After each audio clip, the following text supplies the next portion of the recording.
오늘 많이 나와주셔서 감사합니다. 말씀을 통해서 성도님들과 같이 교제할 수 있어서 참 감사합니다.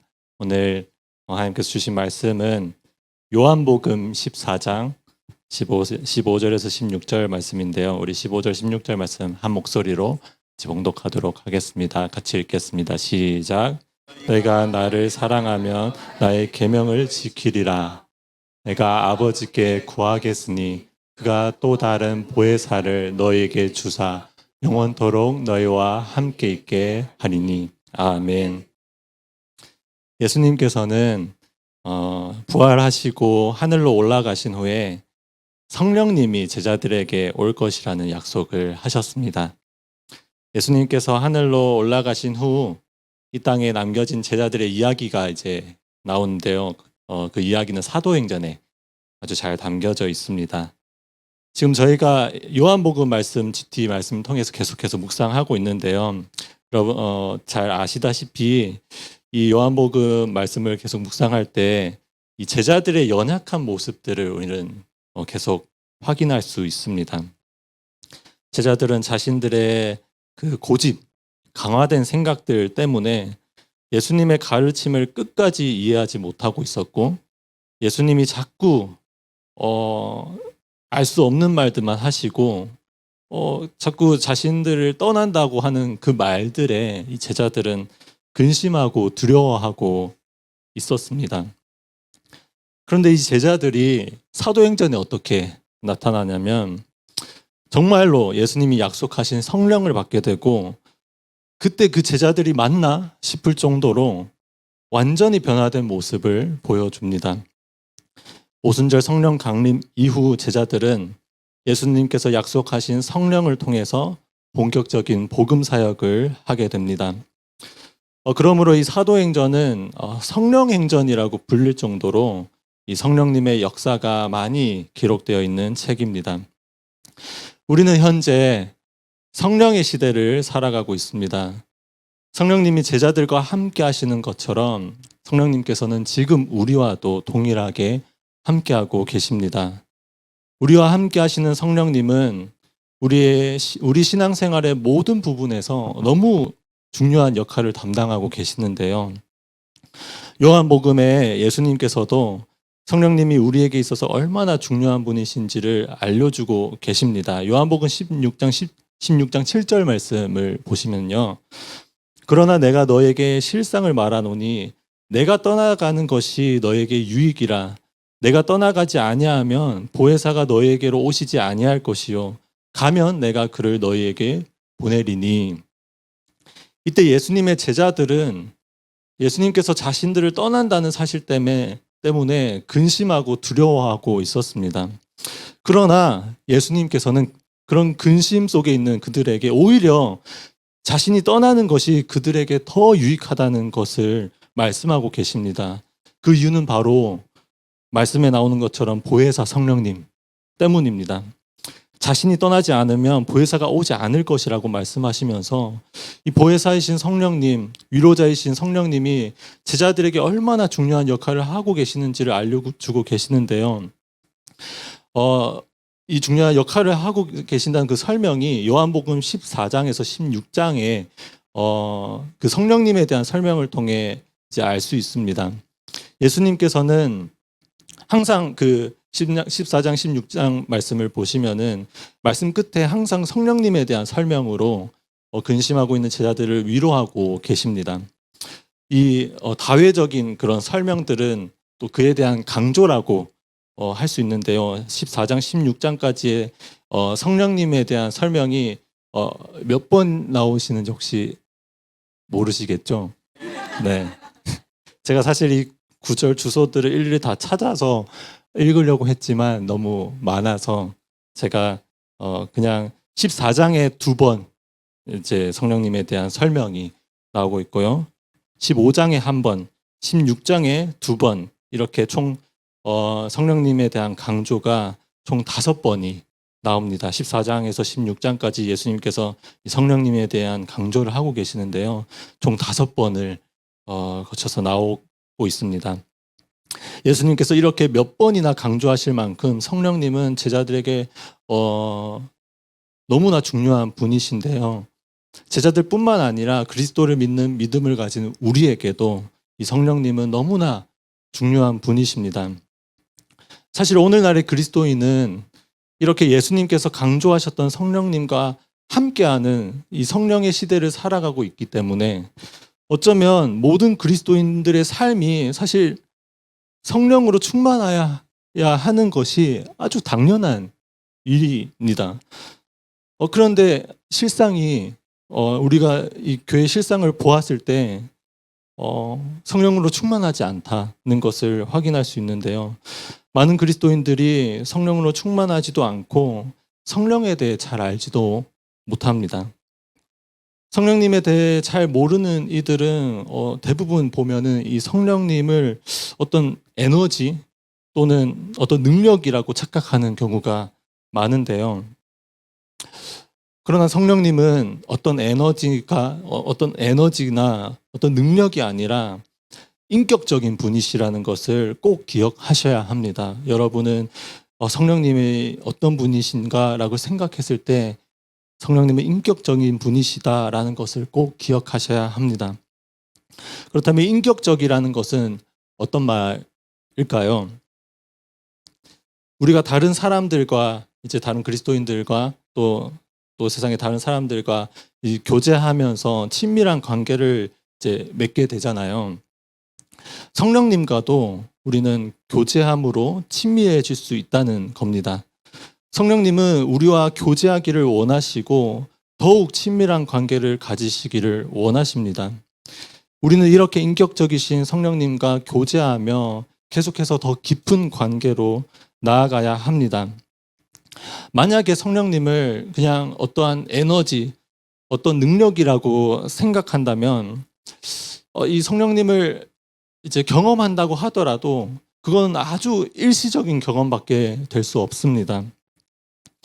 성령의 체험을 하고 나서 처음에는 뭔가 뜨거운 신앙심이 생기지만 점점 그 신앙이 식어지고 결국에 신앙을 잃어버리는 경우가 간혹 있는데요. 이것은 성령님이 인격적인 분이라는 것을 알지 못함으로 지속적으로 성령님과 교제하지 않기 때문에 일어나는 일입니다. 우리는 성령님을 바르게 알고 우리의 신앙생활 가운데 계속해서 인격적이신 성령님과 교제를 해야 합니다. 네, 그렇다면은 오늘 여러분에게 이 성령님과 교제하는 방법이 무엇인지를 알려드리도록 하겠습니다. 성령님과 교제하는 방법 무엇이 있을까요? 네, 너무 감사합니다. 당연히 이 성령님과 교제하는 방법은 기도하는 것입니다.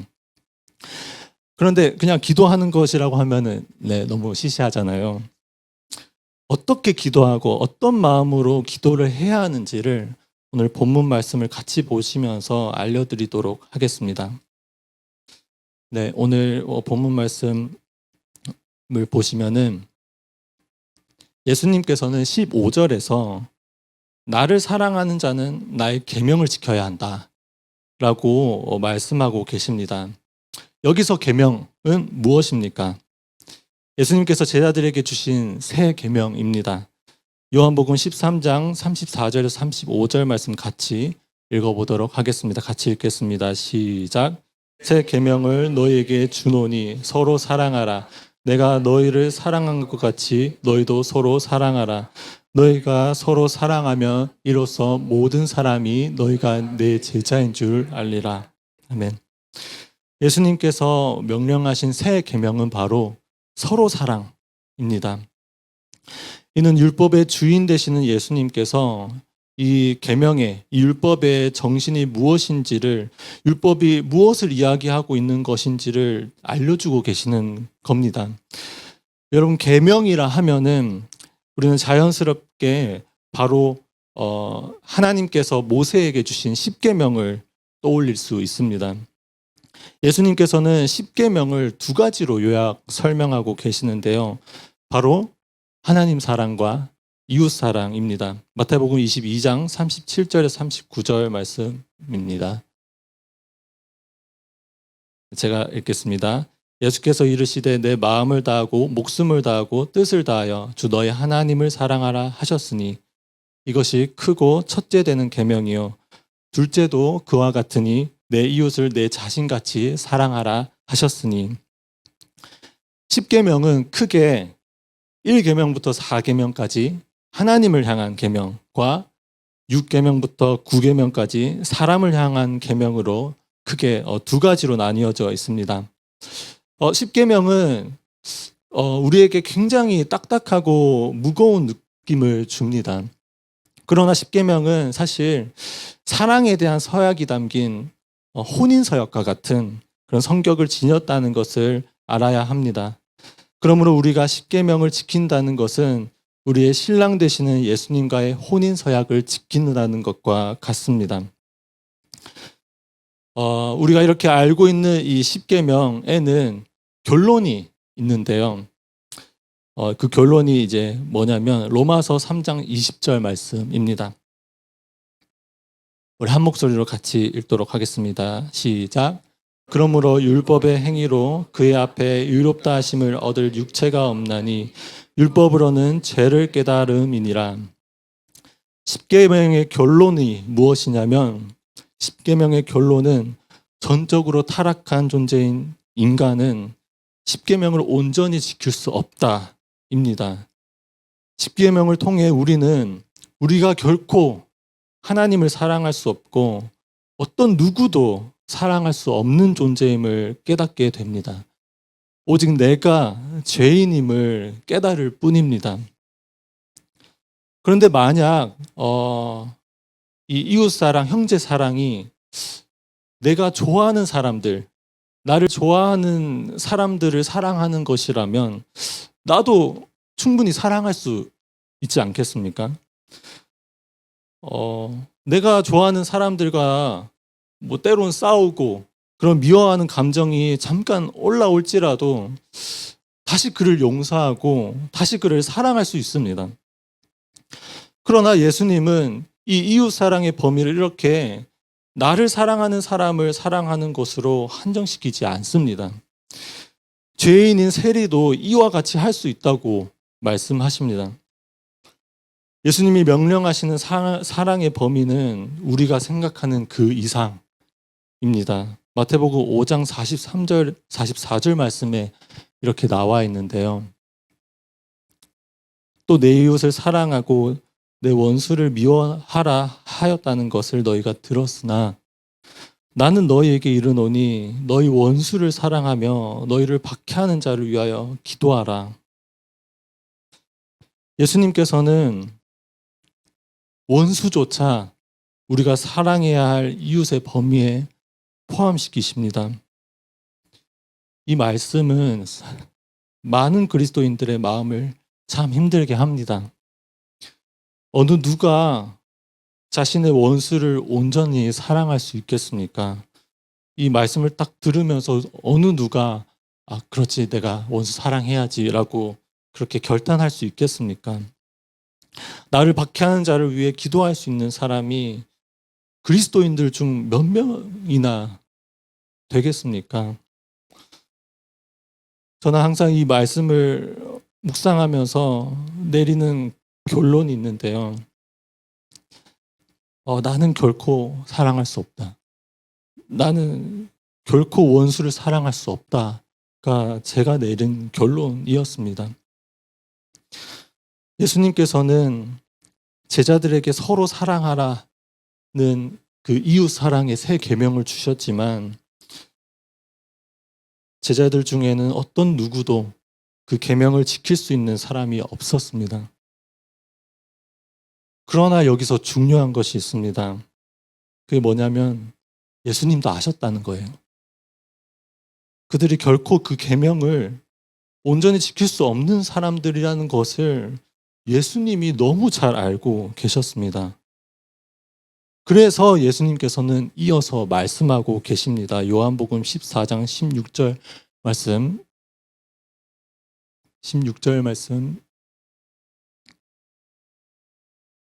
네, 같이 읽도록 하겠습니다. 시작.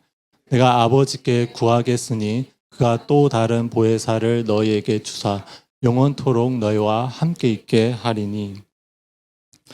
예수님께서는 계명을 지켜야 하는 제자들에게, 그들에게 보혜사 성령님을 약속하고 계십니다.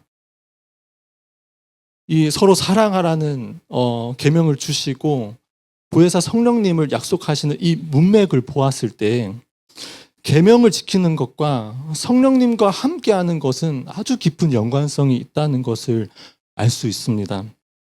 즉, 계명을 지킨다는 것은 하나님 아버지께서 보내주시는 성령님, 우리와 영원토록 함께하시는 성령님으로 가능하다는 것입니다. 우리에게는 이 예수님이 명령하신 계명을 온전히 지킬 수 있는 능력이 없지만 우리에게 오시는 성령님은 우리로 하여금 계명을 지킬 수 있도록 능력을 주시는 분이십니다.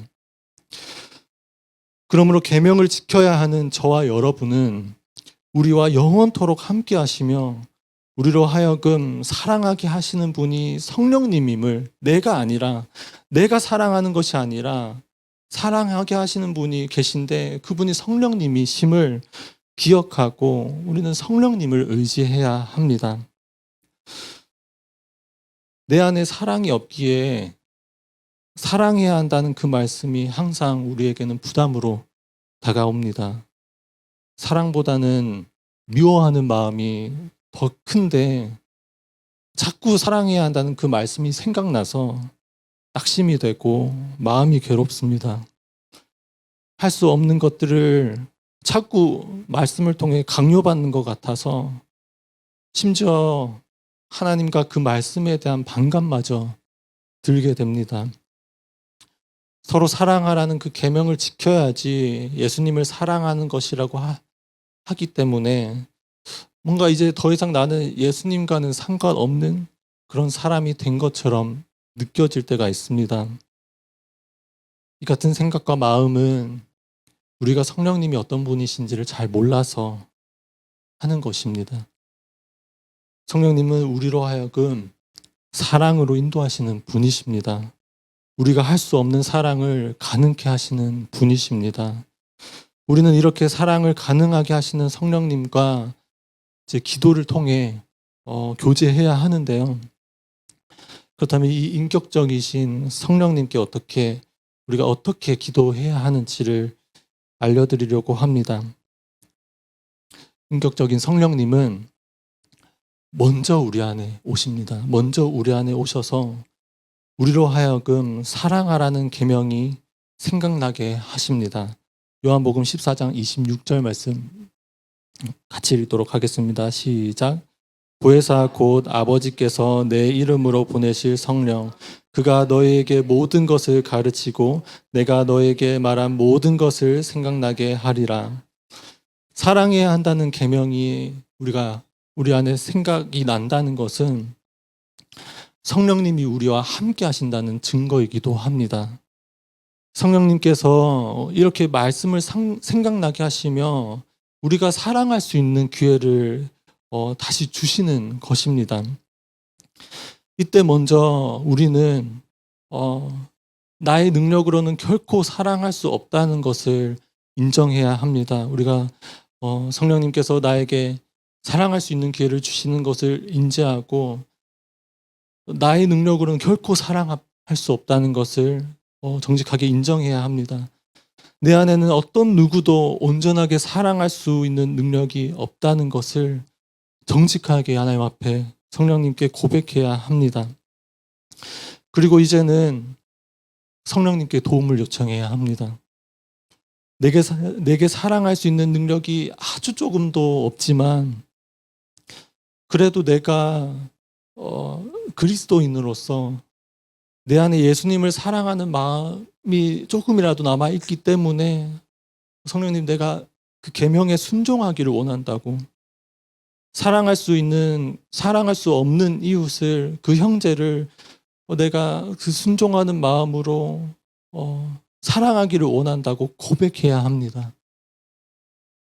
우리가 이렇게 순종함으로 성령님께 도움을 요청할 때 인격적이신 성령님께서는 내가 사랑해야 하는 일을 사랑할 수 있도록 정말 친절하게 안내하십니다. 이때 저희 안에 아주 놀라운 일이 일어나는데요. 성령님은 나로서는 불가능했던 그 사랑을 할 수 있도록 우리를 그렇게 만드십니다. 내가 미워하는 사람이 있다면은 그 사람을 향한 그 사랑의 마음을 다시 한번 가질 수 있도록 하시는데요. 내가 미워하는 부모에게서 평소에는 관심 없어 보지 못했던 그 쭈글쭈글한 주름과 굳은 살을 보게 하시기도 하시고, 알지 못해 절대 이해할 수 없었던 그 친구의 어려운 형편을 알게 하시며, 나를 힘들게 하는 그 친구를 도리어 내가 이해하고 사랑하게 만드십니다. 성령님은 이렇게 사랑하는 과정 속에서 함께 하셔서 우리가 사랑할 수 있도록 안내하시는 분이십니다. 성령의 사람은 능력이 많아서 그 능력을 뽐내고 자랑하는 사람이 아닙니다. 오히려 성령의 사람은 능력 없는 사람입니다. 자신에게 능력 없음을 겸손히 인정하고, 능력 없음에도 불구하고 말씀에 순종하기를 원해서 성령님을 절대적으로 의지하는 사람이 바로 성령의 사람입니다. 오늘 말씀이 사랑이라는 주제를 담고 있지만, 사실 우리는 신앙생활의 모든 영역에서 나의 전적인 무능함을 깨닫고 성령님을 간절히 의지해야 합니다. 그때 비로소 우리는 성령의 권능을 받게 되고 성령으로 충만한 성령의 사람이 될 것입니다. 저와 여러분이 이렇게 성령의 사람 되기를 간절히 소원하고 기도합니다. 우리 함께 찬양하시며 나아가도록 하겠습니다.